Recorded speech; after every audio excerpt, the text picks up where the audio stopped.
songs, but this one's pretty good. Oh, don't you agree?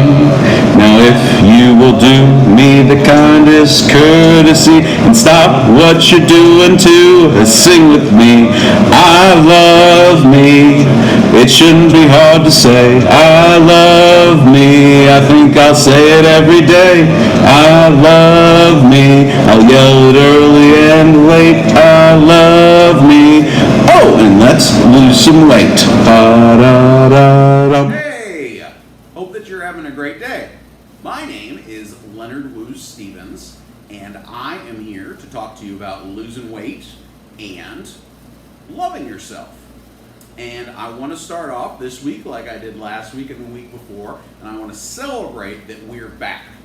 I don't know about you, but this past week was a little rough for me. It a lot of draining work. It's hard to love me, I'm finding out. And it's hard to diet and hard to exercise. There's a lot of energy draining work we're doing here. It's good work, but again, it's energy draining. So it was more difficult than it has been to put all of this into a video, but I'm here, you're here, and that shows that we love ourselves enough to show up, and that's a big deal. So celebrating that we're back and that we love ourselves enough to show up. It's fantastic. It's more than we could ask for. So what are we doing? If you're just jumping in on this journey, where are we at? We are in the process of building momentum. And how are we building that momentum? But by creating wins for ourselves every Monday, dietary wins. So mostly in the form of losing weight. And I know what a lot of you are going to say. You're going to say, Leonard, this sounds exactly like what you talked about last week. The building momentum by creating wins and so forth and so on. And you're exactly right. Nothing has changed. And that's the topic that I'm going to talk about today. Thanks, Kate, for being the one person who voted for topics. And she wanted me to talk about the tediousness of weight loss. So one of the things that makes weight loss so difficult is that it's repetitive, it's boring, it's tedious. At the beginning, you're doing something new, it's exciting, you're losing weight. People tend to lose a little bit more weight at the beginning, and then they kind of settle into a routine, and so it's exciting, but then the exciting settles, and you just find yourself doing the same thing day in, day out for weeks at a time. And this isn't a process that's going to be done in a week. I mean, I don't expect to be 200 pounds tomorrow. I'm expecting that in a year. So, and it's going to be it's going to look pretty similar week to week to week. And that is incredibly repetitive and tedious and creates a lot of boredom. So in general, when we're faced with this, we tend to quit. We tend to say, well, we don't have patience. We don't. Let's just accept that as a society. We don't have a view of the long term that allows us to make sacrifices in the short term for the benefit of a future self, right? But that's exactly what you're doing when you're trying to lose weight. And so it's very counter-cultural. So all you hipsters out there, you should be dieting and exercising because that's opposite of American culture. Yeah, true, it is. So what do we do? What do we do? And I think what we do is what we've started to do in loving ourselves, okay? So losing weight, dieting, exercise, all takes commitment. And the commitment that we can make is, I'm committed to doing this because I really want to lose weight. Okay, that commitment survives as long as you really want to lose weight, which if you're faced with a fun, exciting night out on the town, and there's going to be eating and all sorts of fun stuff, but you're going to go off your diet. That commitment to losing weight because you want to look good, or just because you want to look good, quickly go by the wayside. So the commitment has to be something deeper than that. And I think we have to commit to ourselves, because we're committing to making lasting changes. We're not just trying to lose weight, because we can lose weight, and if the underlying issues are not resolved, you're just going to gain it back. I'm just going to gain it back. I have. So we simultaneously, or maybe it's the same thing, in loving ourselves, we're committing to lose weight because we love ourselves, because we're worth it. You're worth it. I'm worth it. Okay? And so I think that's part of the reason I think that initially, that I don't think it was intentional, but part of the reason that, diet and exercise, weight loss paired for me in my life really well with loving myself is because of that overlap of weight, and losing weight requires a commitment. And I think the only lasting, sustainable thing that we can commit to and keep the weight off is ourselves. And that requires pouring a lot of love into ourselves so that we can keep going. So that's the first thing I think we need to do, is commit to ourselves. A second way I think that we can stave off the boredom and the tediousness of diet and exercise is recognizing now that it's difficult. It's gonna be hard. It's gonna take a long time. So that way when it happens, it's not a surprise. So I know probably sometime this week, Thursday, Friday night, Saturday night, I'm gonna be standing in that kitchen and I'm gonna be bored of some of my food that I have in there. And at that time, because of that boredom, I can make the decision to go eat a whole bunch of crap. And that'll be exciting. I won't be bored anymore for a time. Or I can choose to eat the good food that I provided to myself. God, I sound like a parent. The good food that I provided, the food at home, the good food that I provided to myself, that I enjoy,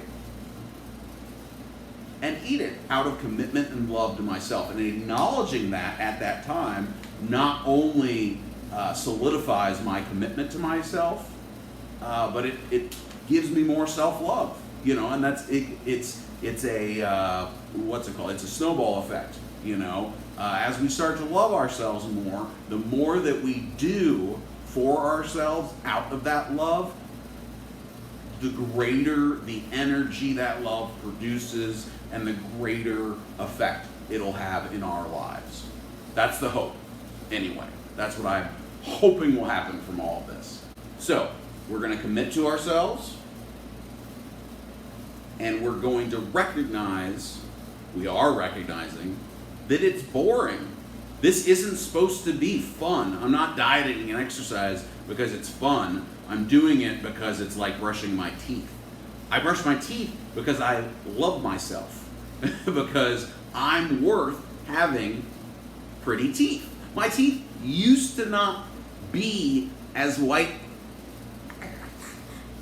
as they are now. For years, I had a lot of trouble with stain on my teeth, and truth be told, it's because I was really depressed, and I wasn't regularly taking care of myself. I wasn't brushing my teeth, every day, which is gross. People are gross. I'm people. I'm gross. But I wasn't brushing my teeth. As I have come to see self-care as self-love, I am more deliberate about taking the time every day to brush my teeth, because it's not just about having nice teeth, it's about loving myself. And it's the same thing with diet and exercise. We're committing to diet and exercise for a whole host of reasons. But the biggest of which is because we love ourselves, right? And so you gotta be kind to yourself in this whole process. You know, you're committed, you're doing a good thing, I'm doing a good thing. You know, this is big work we're talking about, you know, loving yourself. Who knows someone who loves themselves? I'll wait. I know. We are terrible at loving ourselves. And so if we could be on fire about us, you know, I think that'll have great ramifications in society as a whole. Getting too big picture, you need to be kind to yourself. Because one, you're worth it. Two, your identity is not, you know, this is the start, being kind to yourself is the place to start separating your identity that you love from diet and exercise, which really doesn't matter. It doesn't. You should still love yourself regardless of what's going on over here with diet and exercise. And that's a challenge, you know, because I honestly, when that scale's starting to go up, love for myself starts to go down.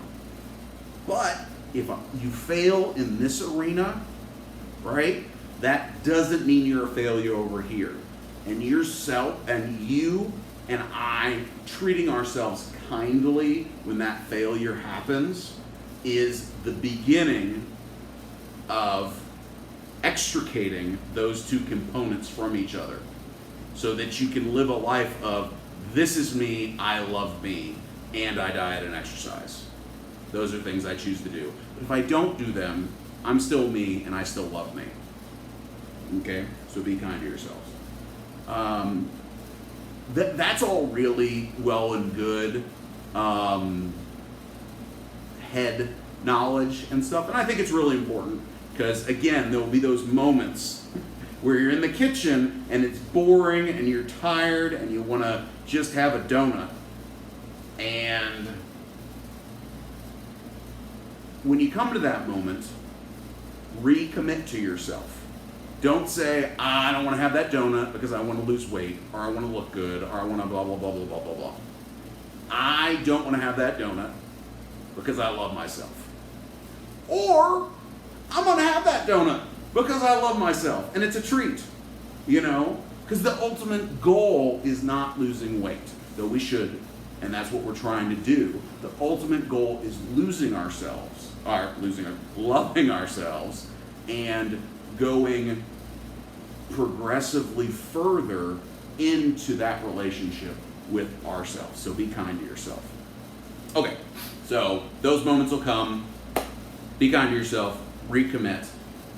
Practically, how I've found to beat the boredom and tediousness of diet and exercise is to find exercise I enjoy. It's a lot easier to get me to go out and play ultimate frisbee or go line dancing, because those are things I tremendously enjoy, than it is to get me to go out jogging, which I hate. Now, I've jogged for a lot of my life to lose weight, and I hated every minute of it. But I can't overstate how much I hate jogging. I just want everyone to be clear. So if it ever comes up again, I hate jogging. And so that's difficult to get me to go out to do. So if my plan was, all right, I got to start exercising, I got to get out there, and I got to go start jogging, that probably isn't. I'm not setting myself up for success. But if my plan is to do a 30-minute dance video, that could work. I like dancing. So I think it's about looking into yourself and seeing what sort of things you like and potential places that you could exercise out of there. With that, how did this week go? Well, loving myself went well. That's going good. I'm still with the class, the Artist Way class I'm taking. I'm doing morning pages every morning, which is just three pages of longhand each morning, and then affirmations, which is writing out a paragraph of affirmations that I've created for myself, and that's going really well. I've also started dating myself, for those of you who are interested, and so another part of this artist way is taking yourself out and doing something that the young you would have enjoyed. So last week I played a board game by myself. This week I made a puzzle. Yeah, that's right, that puzzle right there. Put it all together this Saturday and Sunday. Surprisingly, puzzles don't take as long as I thought they did, but I forgot how much I love puzzles. Puzzling is going to start being a part of my life. Like, gives me a lot of joy to puzzle, and then I like to glue them together and make them like art, because I haven't learned how to paint yet. So that's an example. So like, go, I don't know what your examples are, but go do something you enjoy. And my inner child or inner whatever just lit up that whole time I was doing a puzzle. It was great. So the amount of, I'll be honest, this week did see some decrease in my happiness and joy, and that's to be expected. Like 2 weeks ago, I was like way up here. So you gotta settle down to normal. But it's still, overall, loving myself is going better than I expected. I don't know what the end goal looks like what does it actually look like to love yourself, but that's contemplation for another day. What about exercise? I didn't really exercise this week again. I'm going to commit to myself to start exercising this upcoming week. That's something I'm going to do. At least 5 minutes, maybe 5 minutes a day, just to start getting in the routine and then build on that. Because I don't have to. I would like to start doing something. Just because eventually I'm going to want to start exercising, and I like being active and moving around. I can dance a lot better when I'm 200 pounds as opposed to 280. And then diet. So this week something happened that was odd. On a couple days ago, that day, I was 280, which would have been a 4-pound loss on the week, right? I was ecstatic. I was like, whoa, that's great. And then the next day I was 284, and then I was 286, and that was yesterday morning. And I was like, what happened? Because I didn't change anything. I didn't even have my treat meal this week. And remember, it's a treat meal, not a cheat meal. Treat meal, not cheat meal.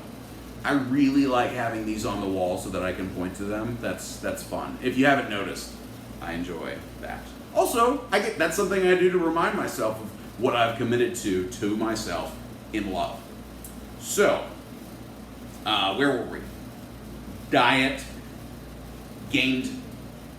I have my suspicions. I think I started taking a medication that might have made me retain some water. I guess, but I don't know. And I was really worried. It's amazing how much worry, energy I expended this week, the last couple days, just about whether I was going to make it or not. I don't know what I would have done if I'll say this. I weighed in this morning, and I was 284. And that's with clothes on and stuff, which is above, I was 284.6, which is 0.9 of a pound above where I was last week. And I didn't feel terrible. Usually when that happens, I just sink. And so I think it's a sign of improvement that I didn't feel terrible. But after I weighed La Naturale, and after the morning BM, and skated in there, made my goal, created my win. Hey, it works. And so I weighed today 282.6. So I lost 1.1 pounds, okay? Which is my goal, which is a win. I'm going to be kind to myself and let myself have the little, weighing without clothes on and after the morning BM, because I still weighed 282.6. That's okay with me. So, because next week I'm going to have to weigh 281.6, and if I, keep on the same track, I won't lose weight. So I know that this week I probably need to shake things up a little bit with the diet. And what do I mean when I talk about shaking things up? I think I'm going to try to stop eating after 10 o'clock. That's going to be my big thing, because I tend to have like a couple bowls of cereal after 10. I think I'm going to try to cut that out and just, and then make some minor other dietary changes, like try to toss a salad. Like I've got some stuff to make salad dressing, so try to toss a salad into my meal routine when I can.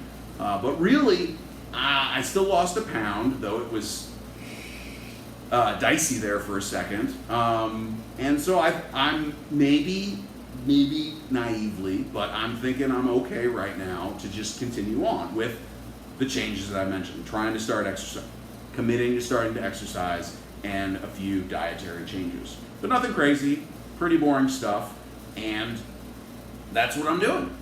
And I'm gonna create a win for myself next week and lose 1 to 2 pounds.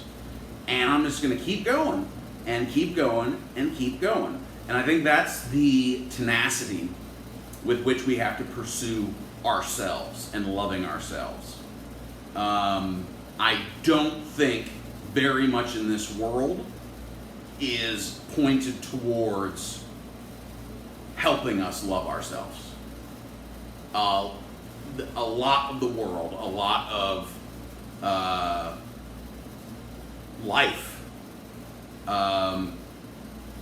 probably prefers if we don't love ourselves. So same way with a lot of life prefers that we don't diet and exercise, like Whole Foods and Price Chopper and Walmart and Target. They don't want us to be conservative with our spending and our eating. They want us to get out there and spend. But no, I want to lose weight. And I'm going to pursue that with tenacity, the same way I'm going to pursue myself. But that takes a lot of energy. It's a day-to-day thing. And again, I'm going to do my best to be kind to myself. And with that, I believe that we are done for the week. And I made a note here. We're not doing the catchy tagline thing this week. That's dumb, because I'm tired of getting tricked. So I'm gonna take my puzzle back in my room, because I need to put some more glue on it, because I need to put it in because it's starting to break a little bit. So I'm going to put it away, and then I'll come back to the credits and the post-credit scene. Okay? Oh no, don't break.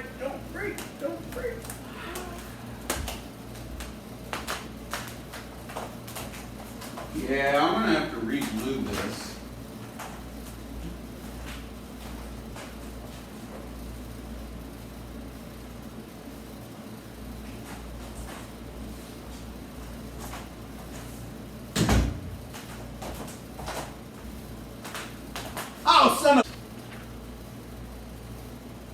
And then here is the second page. Oh, you can't see it if I hold my hand there. There is the second page of the credits.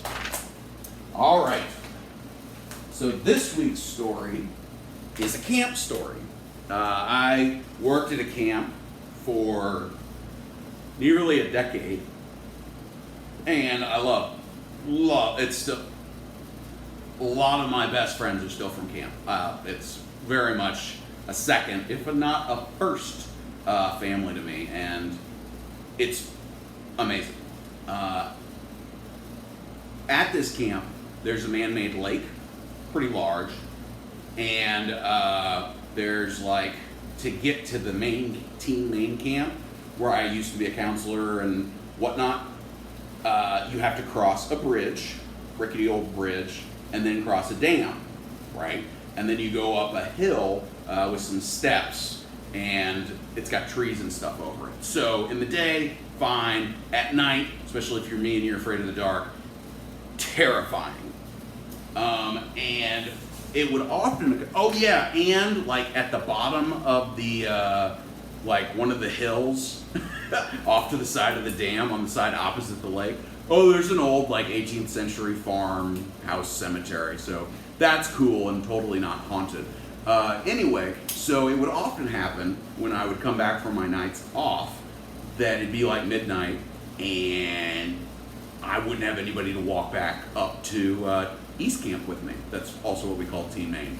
And so I just have to do it with myself. There were some weeks it was a little rough, real rough actually.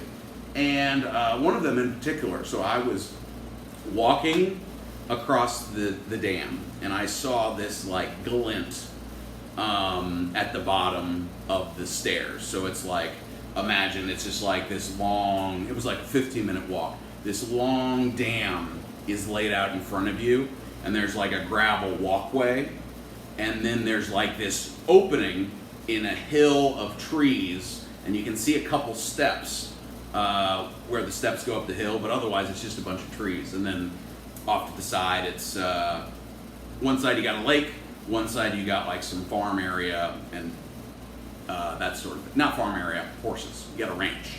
That's the word I was looking for. And so I was walking, and in that little dark stair entryway area, I saw a light, like a flash. And at first, I mean, it's summer, I thought it was a lightning bug. But then it started getting closer, and it was definitely not diminishing in size. And it wasn't a flash anymore. It was just a constant, small little bit of light that was coming proceedingly closer to me. And so I'm afraid of the dark. I got this cemetery right here, and I don't know what to do. So I kind of start trying to turn around and walk the other way, and the little flash of light is behind me. And I freak out, and then it starts talking to me. And this little flash of light says, "Hey, I am a fairy. Now, don't take that and make it, shit." Anyway, this fairy approached me. It it was about yay big, had wings, the whole 9 yards. And it said, "Hey, if you want something, just ask for it and I'll grant your wish." And I was like, that's awful suspicious. And the fairy was like, "Well, that's what I do. I go around, I grant wishes to people I find." And I was like, "Why haven't I heard of you before?" And she's like, "Well, not a lot of people come around here." And I was like, "I guess." So I was like, "Well," and so she was like, what is something that you really want, that you can't otherwise get?" And I was like, "You know what? It would be really cool if I could fly." And the fairy said, "You know what? You can now fly." And I was like, "What?" And she was like, "Yep, but first, before you can actually use your powers, you have to show that you trust me," or something. Because there was always a test. And so I looked out, and now the lake, it was a man-made lake, is completely drained. Like, it's just mud. There aren't any, dead fish. It's just mud. And, 10 feet in is this concrete structure with, kind of a pipe jutting out of it, like a pretty big pipe. I think it's used to, let water out of the lake when it rains too much or that sort of thing. I'm guessing. I don't know. I'm not a lake constructionist. And so the fairy said, "Hey, what you need to do is you need to jump down that pipe and then you'll be able to fly." And I was like, this is the most utter nonsense ever. I'm just going to die if I go down that pipe. The fairy was like, "All right, but you'll never be able to fly." And so I thought about it, not very long, because the fairy seemed impatient and it wanted to leave. And I was like, you know what? You only live once. Might as well jump down a pipe in the middle of a man-made lake that has now been somewhere. Where did the water go? I don't know. And at this fairy's bidding. So sure, why not? So I walked. Oh my God, it was so hard just to go that 10 feet. I don't know if you've ever experienced lake mud, but it is sticky. Like you stick into it, and that's just when like there's water, lake over the top of it. Like when it's just mud, it's even worse. I lost all my shoes. I'm lucky I didn't. I sunk in darn near enough. I would have lost my pants too, but had a belt on. We're fine. And so I get out and I look in and I jump in, and I just go shooting down this pipe. And I don't remember much, but I just remember like this feeling of like, because it was pitch black in there, and this feeling of like shooting down, and then all of a sudden there was this like I was ramping up, and where the pipe comes out, I guess I just shot straight out of this pipe up into the air, and I'm like, whoa, this is not what I meant by flying. Ah! And I thought she had tricked me, right? Like I thought I was just gonna be up there like ha ha ha, you're flying, and then I'm gonna fall and boop, death. But that's not what happened. After I stopped flailing, I realized that I wasn't falling, and I could move around. I could fly, and here comes this light back up towards me and said, "There you go. Tell your friends, free wishes." So you can go there and learn to fly, but there are parameters, right? There are reasons you haven't seen me just flying about. It can only happen on certain nights of the year, which I'm not going to tell you, because if anybody sees me flying, I'll immediately lose the ability to fly. So I have to be very cautious. And it can only happen down near camp. But when those circumstances align, this guy can fly. So now you know. Bye, everybody.